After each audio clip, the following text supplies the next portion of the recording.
علي تغدى يعني احنا بنتغدى ذا الحين. اللحوم. عندي شيخ اللحوم. ما هي هذا الوجبه؟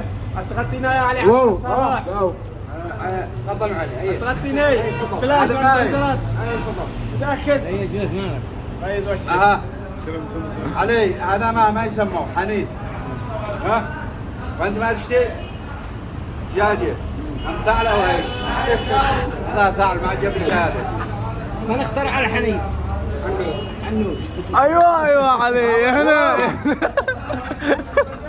هنا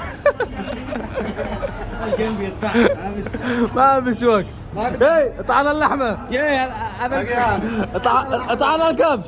هذا البيبس ما قد وصلت جبني مطره.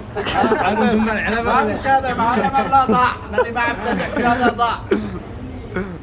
يا علي عبد الله كيف؟ هذا ما هو معه. اول تغدى انت مكنتنا جاوا. قلتينا افضل مطعم الا عندي شيخ اللحوم. هنا هذا ادينا لك. علي يا علي هذا يا علي لازم عليه. يلا هيا محمد. بالعافيه والرجاء عليكم. يا علي ما نخترع الدجاج. دجوج. ماشي حتى دجاج. انا انصح اي واحد بده جاوع يعني ما يغير عليه الا مطعم شيخ اللحوم. انا يغير عليه حتى وانت شابع.